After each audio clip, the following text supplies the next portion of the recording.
Welcome to the Phygital Dish, where we serve up fresh insights on how technology is bridging the gap between physical and digital, creating seamless and personalized interactions for businesses and consumers alike. Let's dig in.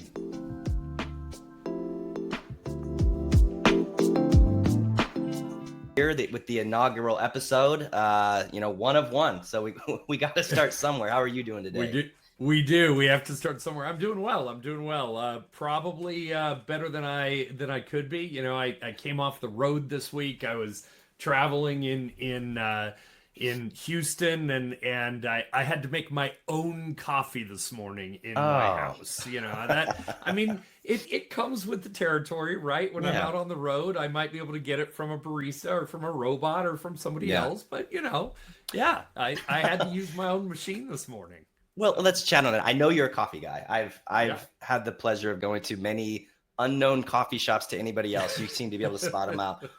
So as we kind of are going to talk today, really about in the restaurant, innovation technology in the restaurant, I'd be interested on that topic of coffee. Have you had, or what would you think about getting your coffee just served to you by a robot? What is IV's thoughts on that? Yeah, it's interesting. One of our colleagues has asked me about the automated machines in general, right? The ones that grind and pack, and it's all one push button. They vary in quality. I think actually the robotic process is fascinating. A couple of years ago at NRA, they had kind of think of it as a large scale autonomous retail robot kiosk that you ordered, and it ground the coffee and packed it, and it was good. Coffee is one of those things that can be very much on the fly, or it can be very personalized. I personally like that personalized moment of that's why I drag you to those little holes in the wall. And I like the hand grinding, but at the same time, I think with restaurant automation and the care that has gone into that, I think it's become kind of a different thought process in many respects. Yeah, I can see that. For me, it's, are you getting consistency? I think I was talking to you about it. It's a coffee place, maybe not the ones we go to, because you go to some pretty nice ones, but coffee in general, as long as it's consistent, right? What you're going to get every time. And that's probably what you get most out of this, the robotics of it should be exactly the same every single time, whether that's exactly, the same good or exactly the same bad. Maybe at least it won't get your name wrong. I mean, it's hard to with just two letters anyway, but luckily that one's the easy part. But I also think, I think that's part of the, when you talk about consistency and you look at automation is about consistency. However, in a process like a restaurant where you're making something that has flavor and taste and touch, can you find that consistent delivery process in that robotic automation world? And I think there's aspects of it you can, and I think there's aspects of it that you really can't, right? And so it's interesting to see. That being said, though, and I think we're going to talk about this here in a little bit, I think people are finding ways of getting automation in the little stuff. Yeah, it takes a lot of time and effort and just bogs down the restaurant industry. Right. Yeah. So we're going to go into kind of our first segment here that we call the appetizer. And so the appetizer for us really is what you were kind of keying in on just a moment ago. We saw that, or at least heard about that recently at the Mertech Executive Summit that we were at. It was all about automation, automating the little things, because I think that's where we're seeing a lot of the benefits. Robotics coming into the restaurant, the influx of IoT that's out there. We got a lot of things that we could talk about it, but we're gonna save a lot of that for the main course. So I kind of want to just chat about right now is what were maybe some of the coming out of Mertech Executive Summit. Great conference that goes on every year. Restaurant technology, hospitality technology puts on an amazing show. We're happy to partner with them. And the thing that I saw coming out of that was, we often say technology's, normally too early. It's 5 years too early a lot of times. And I think things like Flippy, we all knew that, when White Castle announced the thing of the burger flipping robot. Well, now it's looking at those other tasks, maybe that have safety concerns or time concerns. Talking about it now being fries. Now it's doing fries. It's at an oil station. So it's got consistency every single time. It protects the employees from not getting grease splashed on them, because there's an age limit on who can work a fry station. You have to be a certain age. Well, a robot doesn't have a certain age, right? A robot's going to get a little grease, splattered on them. It's not going to really mind. So I thought that was very interesting that, several years ago it was released as that's a cool idea. And yeah, it did get some run, but now it's, how do we really make this work? How do we take a challenge that we have? We don't have enough staff coming in already. The staff that we have can't work these stations unless they're of a certain age. There's safety requirements as well. Well, can a robot be used to do that? And they said it's, less than a half day of downtime to come in and do that, a couple hours, some training on it. And then away it goes. So I thought that was very interesting on how we've taken a technology that was kind of cool, but does it really have a large use case? And then put it into a scenario where, wow, we could really see this taken off. Yeah. And I love that concept of 5 years too early, right? How do new technologies find their way into something that's more mainstream? I think the other thing that I heard on a very regular basis from the stage, but also in just conversation with the brands at the tables and even in social time, is this idea of continuing to augment the experience that the user's having in the digital world prior to or during the engagement with the restaurant, right? And we heard from brands who were saying, hey, we want near all or all of our ordering to be done digitally. What does that mean, right? What does that mean for the customer experience? And you talk about, people talk a lot especially in the digital world, around augmented reality or virtual reality spaces. Restaurants are never a place I really thought of AR. Yeah, right? not yet. No, not yet. However, there are features that are going into mobile experiences and turning into something that might actually be really interesting in that space, right?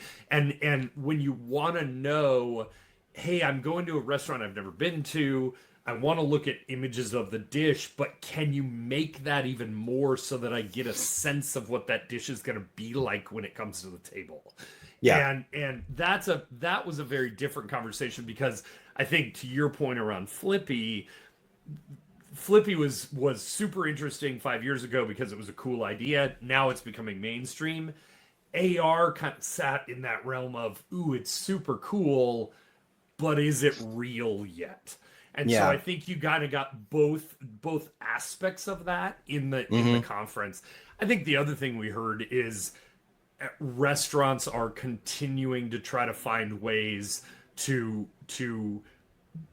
give or make more seamless the experience.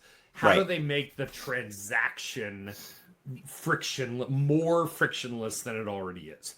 And I think we saw some of that during the pandemic, and yet I think now we're starting to see that even more. We heard lots of brands talking about trying to get out of the way of the transaction. Yeah. Well, I mean, interesting. You talk about, brands wanting to go through more and more digital channels. One, they own the transaction at that point. It becomes, they own what I always call it was a point of purchase before, but now they own the path of purchase. The more they own that digital landscape and how customers interact with them. And it's funny, you talk about, AR, VR. It's kitschy, but I like some of the steak restaurants you go to that, like, they roll the thing in front of you and you're like, which steak do you want? Is that really my steak? I don't know, but I get to see the marbling and the care they take. If an AR, VR experience could one-to-one say, that's my steak, or that's what I want to, that'd be kind of cool. Where does it catch on? High fancy dining, maybe, but are we going to see that in your standard burger joint? Because how unhappy would you be where it shows this beautiful burger and all of these things, and then it comes to your table, it's like, that's not what I saw on AR. It's funny actually that you bring that up, because my cousin is I come from a family of somewhat foodies, and one of the things my cousin brought up many years ago was this idea of storied beef. And storied beef is this idea of knowing where the beef came from, knowing how it was taken care of, knowing how it got to what cut are you getting. There might actually be some value in that in the long term, right? Well, I think there could be, and you're in Nebraska. I come from Nebraska. I'm in Oklahoma right now, but it's beef country, right? So that there's people that may be beef snobs on it, but I can't tell you how many times I go to a restaurant as well where a question is asked on fish of how is this fish sourced? Where is it raised? Where is it caught? And so if you could have a VR of the menu of, let me ask some questions. Let me go through some things. We're starting to build a technology right here as we think about it. Exactly. Maybe we need to take this offline and patent some of that. So exactly. That's a good precursor. That appetizer wets our whistle. But let's get into the main course on this and talk about not just things that maybe we saw coming out of that summit, but what we've seen of events throughout the year. From we've been to several. We're constantly at them, and we're constantly talking to customers about what's next. What is technology bringing into the restaurant? What is the future of the restaurant experience? Not just in the kitchen that we were talking about there, in the back of house, in the front of house, before a customer ever gets into that environment. What is technology doing to, again, change it from a point of purchase to a path of purchase? Have that entire unified experience for the customer. So maybe what I would like to start with, you kind of touched on it there, was I'm seeing a lot of hyper personalization inside of restaurants. And there was a lot of talk, and there continues to be a lot of talk of how much personalization is too much. How do I get that information? We go from, we heard, of the highest steakhouses in the US that they know who that person is before they ever walk in the door. They greet them by name the moment they get them out of the valet. They said, we've been expecting you, IV. They know your car. They know where you like to sit inside of the restaurant. They're getting everything for you. How do they know all this information? That begs the question of how much do we put online? How much do we publicly put it? I don't know. But we're not going to get to that level inside of a regular restaurant. What do you think is what is next? How is technology in your mind? And maybe share some experiences. I'd like to hear any personalization experiences. Where do you think it's going? Like how do we get to a space where customers are comfortable sharing the information? We're getting as much value as possible. Where do we start? Where's it end? What's next? Yeah. What's interesting about this hyper personalization conversation is, how do restaurants and retail end up in the same conversation? And what I mean by that is, many years ago, I remember sitting in a meeting at a retailer, and the CIO said, well, have you seen Minority Report? Right. And that's always the conversation, right? Have you seen Minority Report? And then somebody in the room always says the same thing, which is, wow, that was creepy. Yes, it was creepy, right? If you really think about it, it's creepy. So the question becomes, how do you give someone something that they're looking for, that they might have an expectation of from a personalization perspective, without invading into their privacy realm, right? And today's world, we've gone a long ways down the route of giving away personal information for purpose, right? You do it in apps, you do it on your phone, you do it in other trusted environments, and those come back to you in ways that I think are important. But one of the things that actually came out last week, and I saw it even all the way back at NRA, and I saw it at regular Murtech in March of this year in Las Vegas. It's this idea, someone at the conference last week actually said, how do you make your loyalty folks be seen? And what I love about that concept is, I travel a lot, as do you, Courtney, and I'm a hotel guy that has a lot of hotel points, and I'm very specific about my Marriott choices. And when I show up at the hotel front desk, I enjoy being seen. I enjoy them knowing that I was there previously, or them knowing that I'm on track to make some level, or just being aware of, I'm coming in late at night. Don't worry, the club is still open. You can get a bottle of water and a snack, or those types of things. I think what we saw in the data last week that was presented by Hospitality Tech is discounts aren't always the answer. Right. And so in hyper personalization, this idea of being seen is this idea of taking it to the next step. And taking it to the next step means, we potentially are going to have to give up some as the consumer to say, yes, I want to be seen, so see me. But I think the restaurants are trying to find ways to say, how do I use the mobile infrastructure? How do I then use the digital infrastructure in restaurant digital signage or promotional signage Right. or otherwise? Yeah. How do I use IoT environments in the restaurant with Wi-Fi to then create experiences that are unexpected? Yeah. And to your point about the high-end steakhouse, right? It's a great example of where they've you're going there, you're going to spend real You money know what there, you're getting. spend Yeah. right, you know what you're getting. Yeah. That being said, if you take that and you create micro experiences inside of a QSR or even a fast casual experience, how do you take some of those gems and turn dials that are really purposeful for the customer so they Hmm. walk out of there and they go, "Whoa, I had the meal I was expecting, and also the brand knows me." Right? Do Yeah. they understand my flavor palette? Do they understand what I like? Do they understand that I came with 3 or 4 kids and I need, I'm trying to make sure they're all taken care of. Whatever that may be, I think that's a real key to this conversation. Well, and it takes time, and it's overtime, and it's consistency. How often do you go in? How often are you sharing information? You're right. You have to, there's some implicit trust there. If I'm sharing my information with you, what are you using it for? I think so. Data stewardship and being transparent about what you're using the data for is a huge thing. I think back to, a good example that I would have of, because you hit the nail on the head. It's I want to have convenience. That's part of the loyalty. I want to be rewarded. That's the other part. But be seen is a huge thing. And I think back to my restaurant days. Think back to something like Sonic Drive-In.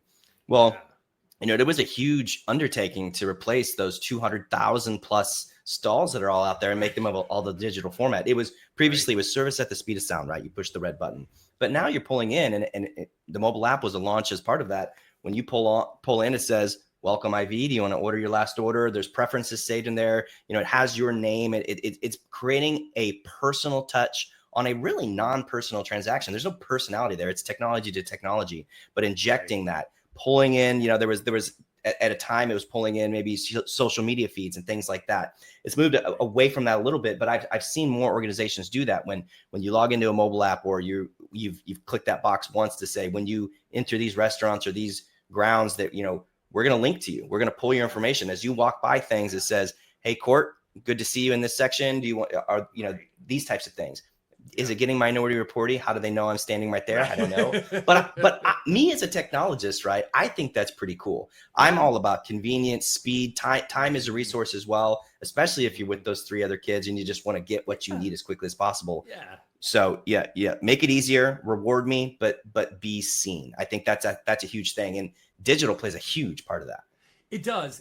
But actually, you hit on something, and I'm interested in your take on this, because you brushed past something that I think is key to our conversations and restaurants and what we heard last week. But if you think about the challenges that they have in this space, beyond just what's the marketing experience, what's the experience you want the consumer to have, you touched on this idea of data privacy or data stewardship. What do you think? What were the challenges that you heard from the brands, but also what are those things that you see on a regular basis that come into play when you're talking about something like hyper personalization? I would say one of the biggest challenges is we have not set a standard. GDPR set a good standard, across the pond, and then that was kind of viewed as the gold standard. And then CCPA, the Virginia Data Privacy Protection Law, some of these other ones have come in. Every state has their own. There needs to be some sort of standard, because your customers, by and large, are transient. Meaning, you may have a lot of times they're in California, but what if they take the trip over here and they're having that same experience or expecting that same experience at the restaurant? Can you share that data across those lines? What data can be shared? The biggest thing was, from a data standpoint, even just 5 years ago, was how many avenues can I get data? How much can I get? I need it all. And then over that 5 years, it was, that's a lot of data. Can I just get really, really smart about the data that I use and then don't keep the rest? And now I have to prove what data I've collected, when I collected it, when I got rid of it. The right to be forgotten is going to be really one of the main components of data protection and privacy laws. The right to be forgotten. I like that. That is GDPR has that, and it's an implied in there. There's some of the data protection laws that are here of you've got to opt in, or there's no right to be forgotten. How you ask for your data to be deleted is completely different. So standardization is going to be huge, and it's going to be a tight walk of trust between the consumers, trust between the brands, but also trust that somebody, state or federal otherwise, is going to set some standard to say, I say this phrase all the time, you got to be this tall to ride the ride. It doesn't have to be perfect, but just set some standard that I know if I do business across state lines or internationally even, that we've got at least some sort of one-to-one matching of my privacy and protection. I think that's the biggest challenge. It's not a new problem, but with more data out there than ever before, we have to have some sort of standards in place, or we're going to continue to have this conversation of how do I collect it? Why do I collect it? How do I get rid of it? Do the customers trust me? We got a lot of data out there. In breaches, data is king. So there's a reason to be scared about what's collected and why it's collected. And I think we even heard that last week, right, in the RTN discussion around even just when we did the table exercises of kind of going around and sorting a problem. 2 or 3 of the tables, including mine, was just this idea of, hey, I'm going to collect data. Yep. What am I going to do with it? Then how am I going to either get rid of it or keep it or otherwise? So that's setting that standard, I'm sure is very key. Is very key. Yeah. So let's put a cherry on it. Let's have some dessert here. I mean, we could talk about that all day. Maybe we will. I mean, there's probably multiple. We could probably have an entire conversation just on data privacy, what's collected, how it's collected, Big Brother type stuff. But I want to get back to as we wrap this up, the takeaways from a dessert standpoint. What do we want? What's our sweet snack at the end? For me, it is, as much as we heard about technology, what I think is really refreshing over the last couple months and year, whatever, is more talk about the human element that technology allows for, that it brings out. I talk about it as technology is that enabler. Sometimes it's a replacement to staff. Sometimes it's an augmentation of staff, but really it's being looked at as an enabler, creating a brand ambassador out of what was an employee who was really before doing busy work, doing things that they shouldn't, maybe they had to do because there was no other process, but bringing technology now allows them to come out to the forecourt, have a smile, greet customers, check on them, do the things that really keeps you coming back. It's not the one good experience you have. It's the good experience over time. Bad food, sometimes they're having an off day, but bad experience with staff or rudeness or just lack of staff there, that is going to move me away from, doing business with somebody more than anything else. Now, if I get bad food every time, that's on me. Why do I keep going back? But so for me, I think to wrap it up for me, the key takeaway, the dessert on this is I really like that the conversations are shifting towards technology, opening up the human element of everything inside of a restaurant versus it being looked at as we have to put this in. It's technology for technology's sake. No, it's really talking about how does this change the lives of our customers and our employees versus, we weren't having those conversations maybe a couple years ago. Right. I couldn't agree with you more. I think the word that I think of is enablement. It enables a restaurant to be more core focused on that moment of engagement, and as the book titled, we were just talking about it as a larger group at SageNet, unreasonable hospitality, right? This idea of how do I show up for a customer as an employee in a way that's really beyond where it was, right? Or where they expected it to be. I think the other thing though that I heard last week that I really like is, and you said it right kind of at the end, it's this idea of it's no longer technology for technology's sake. Marketing is now bringing initiatives to the table that require smart technology infrastructure. Whether that's smart bandwidth usage, whether it's smart LAN usage or Wi-Fi usage, whether it's smart just tying data silos together, it doesn't really matter where that lands. The point is, instead of marketing coming to the table and saying, hey, you know what'd be awesome in 10 years? They're coming to the table and saying, hey, this is what the customer now expects. How do we make decisions about that? And the IT professionals are able to say, oh, we can be intelligent about how we use all that for enabling that desired outcome. I think that's actually, that was a big one for me. And for whatever reason, what always comes to mind is Simon Sinek, who's someone I listen to very often. Oh, yeah. Read his books, whatnot. He tells the story. You may have heard it online. I've seen it on different platforms about this kid working at a coffee shop in a hotel. And he says to him, he orders a coffee, and the kid's real chipper. He says, "Do you like your job?" He goes, "I love it." He goes, "Why?" And he goes, "Because my bosses come around, they check how I'm doing, they ask how my interactions with the customer are, right? That enables me to go have better interactions."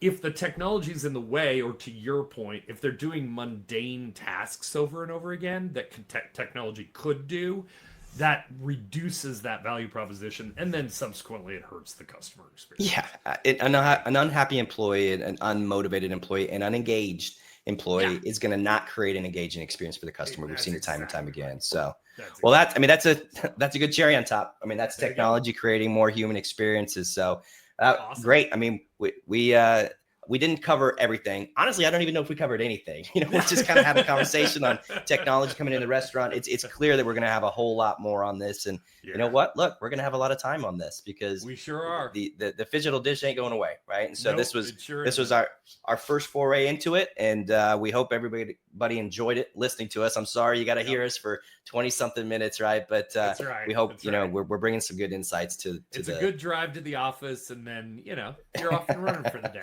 Exactly. Well, great chatting with you as always, IV. Until next time. Thanks, Court. Talk to you soon. Thanks for tuning into the Phygital Dish, where the physical and digital worlds collide, transforming businesses and the consumer experience. We hope today's episode left you full with insights you need to stay ahead in this evolving landscape. But don't forget to subscribe, share, and bring your appetite next time for another serving of expert advice and innovations from the intersection of technology and business. Until next time, here's to staying connected, staying hungry for innovation, and keeping it phygital.